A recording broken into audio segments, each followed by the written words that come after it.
नमस्कार, मेरा नाम आलोक है। आप लाइव स्ट्रीज देख रहे हैं। देश का अंतरिम बजट पेश किया गया है। वित्त मंत्री निर्मला सीतारमण ने इस साल यानी कि चुनावी साल 2024-25 से ठीक पहले, चुनाव से ठीक पहले जो अंतरिम बजट पेश किया है, उससे कितना फ़ायदा होगा, कितना लाभ मिलेगा। खास करके अगर हम टैक्सेशन की बात करें, टैक्स स्लैब में कोई बदलाव नहीं की गई है। जो आयकरदाता हैं उन्हें छूट दी गई थी जो पिछले साल, उसी को बरकरार रखा गया है। कोई बड़ी घोषणा नहीं की गई, लेकिन फिर भी इससे कितना फ़ायदा है। हमारे साथ बीआई में मौजूद हैं, बीआई के जो प्रेसिडेंट हैं केपीएस केसरी जी। सभी लोगों ने बजट सुना है, देखा है, कितना फ़ायदा हो रहा है। देखिए ये अंतरिम बजट थी तो इसमें कुछ बहुत घोषणा होने की संभावना थी भी नहीं, लेकिन कुछ छोटी छोटी चीज़ें हुई हैं। जैसे एक है कि डिस्प्यूटेड टैक्स, इनकम टैक्स में जो था उसमें इन्होंने किया है कि 25,000 रुपये तक, 2009 तक का जो था उसमें 25,000 रुपये तक का जिनका डिस्प्यूटेड अमाउंट था उसको वो खाली कर दिया, और 10,000 रुपये का उसके बाद वाले पीरियड के लोगों का वेवर कर दिया। तो इसमें 1 करोड़ लोगों को फ़ायदा होगा। फ़ायदा ये होगा कि मतलब वो इस डिस्प्यूट के लेवल से अपने को बाहर निकाल लेंगे। टैक्स स्लैब की बात करें तो जो 7 लाख रुपए तक कमाते हैं हर साल, उसमें काफ़ी छूट दी गई है। वो छूट नहीं है, एडजस्टमेंट ऑफ स्लैब किया गया है। छूट तो मेरे ख्याल से वो छूट नहीं है।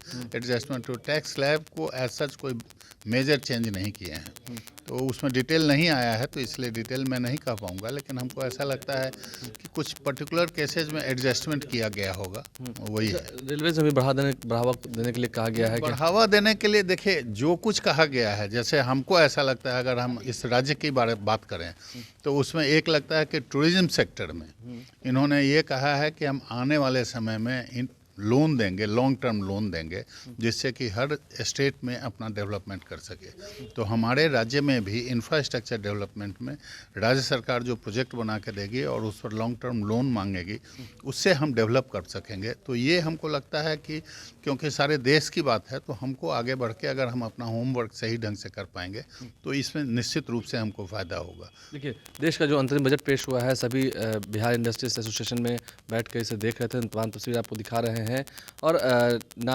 आयकर में कुछ छूट दी गई है।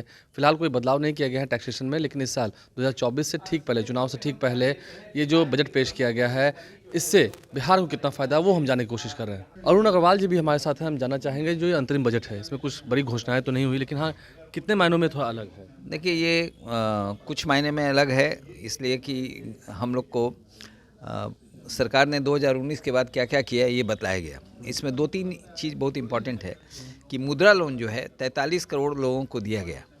43 करोड़ लोगों को देने का मतलब है कि 1/3 पॉपुलेशन को करीब करीब दिया गया, जो कि अपने आप में लोगों को इकोनॉमिक एक्टिविटीज़ में लोगों को इन्वॉल्व किया गया। तो इससे देश का इकोनॉमिक डेवलपमेंट डेफिनेटली आगे बढ़ते जा रहा है। आज हम टैक्स कलेक्शंस की बात कर रहे हैं या कोई भी चीज़ की बात कर रहे हैं, ये सारा चीज़ वही सब की देन है। दूसरा चीज़ है कि इंफ्रास्ट्रक्चर पर सरकार ने कंटिन्यूसली ध्यान दिया है। अभी आज बजट में बताया गया कि हम रेलवे के 3 इकोनॉमिक कॉरिडोर को डेवलप करेंगे। पोर्ट को जहाँ पर कंजेशन है वहाँ पर, और एक और वंदे भारत ट्रेन भी ज़्यादा चलाए वंदे भारत ट्रेन वगैरह ज़्यादा चलाए जाएंगे। तो ये सब चीज़ें काफ़ी अच्छी बातें हैं। तीसरा है कि जो डिस्प्यूट सॉल्विंग मैकेनिज़्म है उसमें 10,000 और 25,000 तक के कुछ जो पुराने ड्यूज़ चले आ रहे हैं, हम लोग की डिमांड ये रहेगी कि सरकार जो है माइक्रो स्मॉल यूनिट्स की जो भी डिस्प्यूटेड डिमांड्स है उसको वेव करे, क्योंकि वो उनमें इतनी सक्षमता नहीं रहती है कि वो वकील और चार्टेड अकाउंटेंट करके वो छोटी छोटी डिमांड जो है लाख रुपए तक की डिमांड उसको सॉल्व करना चाहिए। तो इन सब चीज़ों में थोड़ी दिक्कतें हैं कहीं। ये थोड़ी दिक्कत तो है ही, सरकार खुद ही एडमिट कर रही है कि 1 करोड़ लोगों को फ़ायदा होगा। मैं कह रहा हूँ कि माइक्रो स्मॉल मैन्युफैक्चरिंग यूनिट को पूरा फ़ायदा होना चाहिए। पूरा फ़ायदा होना चाहिए। देखिए, हर तरफ अलग अलग जो लोगों की राय है, सुझाव हैं, उससे हम लोगों को कनेक्ट कर रहे हैं। हमारे साथ रामलाल खेतान जी हैं। जिस तरह से ये टैक्सेशन में कोई रिलीफ नहीं दी गई है, उसको किस हद तक देख रहे हैं। देखिए, रिलीफ तो ये है कि जो पिछले साल था उसी को कंटिन्यू किया गया है, कुछ बदलाव नहीं किया गया। और ये इंटरिम बजट है, इंटरिम बजट में बहुत ज़्यादा बदलाव नहीं किए जाते हैं, क्योंकि चुनाव से ठीक पहले ही होता है। चुनाव की भी बात है। और दूसरा क्या है कि अभी जो पूरा जो बजट है वो इस देश की जो 140 करोड़ जनता है उसमें अधिकांश संख्या गरीबों की है। उन गरीबों को का काफ़ी ध्यान रखा गया है इसमें, उसके हर क्षेत्र में, उसके आवास के लिए, उसके भोजन के लिए, उसके उसके उसके लिए काफ़ी ध्यान इसमें दिया गया। तो एक बहुत बड़ा मोदी सरकार का जो पिछले 5 साल का काम था उसे हम कुछ हद तक बेहतर भी मानते बेहतर माना जा रहा है और ये काफ़ी अच्छा और मतलब दूरगामी बजट है और जो अधिकांश जनता है उसको ध्यान में रख के बनाया गया। हैं। आने वाले समय में इसका लाभ होगा। जरूर होगा और फिर जब सरकार बन जाएगी तब वो जो बजट आएगा तब उसमें हमको लगता है कि बिहार के लिए कुछ न कुछ स्पेशल जरूर होगा। स्पेशल जरूर होगा। देखिए लोगों को उम्मीद है, एक अलग उत्साह है, एक अलग उमंग है। गौरव शाह जी हमारे साथ हैं, महासचिव भी हैं बीआई के। जिस तरह से टैक्सेशन में कोई बदलाव नहीं किया गया और इस साल चुनाव भी है, तो चुनाव से ठीक पहले मोदी सरकार ने जो काम किया, जो 4 सालों की बात की गई, 80 करोड़ लोगों को अनाज दिया गया, बीच में कोरोना काल भी आया, कैसे देखते हैं इस बजट को? देखिए, चूँकि ये इंटरिम बजट था तो ये अपेक्षा नहीं थी कि जो है बहुत कुछ बदलाव होगा। और जो बजट आज आया है वो एक बताया गया कि जो है 2014 के बाद जब ये एनडीए की सरकार आई है और अभी तक में जो है क्या क्या डेवलपमेंट हुआ है और उनकी पॉलिसी से जो है कितना लाभ हुआ है। देश एक सर्वांगीण विकास की तरफ बढ़ रहा है और जो रेवेन्यू जो है वो अभी ऑल टाइम हाई पे चल रहा है, चाहे वो डायरेक्ट हो चाहे इनडायरेक्ट टैक्सेस हो। एफडीआईज जो है वो अपने ऑल टाइम हाई पे हैं।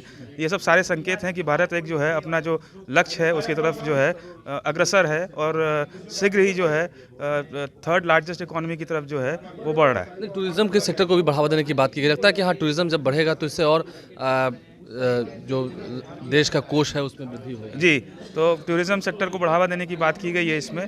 तो इस परिप्रेक्ष्य में अगर देखते हैं तो बिहार को लाभ मिलेगा, क्योंकि उन्होंने जो रिलीजियस टूरिज्म की भी बात की थी, रिलीजियस टूरिज्म, और उन्होंने कहा कि स्टेट गवर्नमेंट को हम जो है सॉफ्ट लोन देंगे जिससे कि जो है वो जो है इस टूरिज्म को डेवलप कर सके। इससे उम्मीद है कि बिहार जैसे राज्य जहाँ पे जो रिलीजियस टूरिज्म काफ़ी हैं वहाँ पे जो है एक लाभ मिलेगी। जिस तरह से वंदे भारत ट्रेन को विकसित करने को कहा गया है और भी वंदे भारत ट्रेनें चलाई जाएंगी, तो लगता है कि हाँ, सफ़र जो है और सुगम होंगे, तो इससे और लोग जी 40,000 नए बोगियों को जो है वंदे भारत ट्रेन के तर्ज पर जो है डेवलप करने की बात कही गई है। ये बहुत स्वागत योग्य कदम है। इससे जो है यात्रा सुगम और एक फैसिलिटी बढ़ेगी। आपको उम्मीद है कि हाँ, कुछ विशेष पैकेज के भी आने वाले समय में जब जुलाई में पूरा बजट पेश किया जाएगा तो कुछ घोषणा होगी? देखिए, बिहार एक ऐसा मानिए कि पूरे भारत में अलग अलग राज्य एक कुटुंब की तरह है और बिहार जो है उसमें जो है एक ऐसा राज्य है जो कि थोड़ा अभी और राज्यों के अपेक्षा में पिछड़ा है।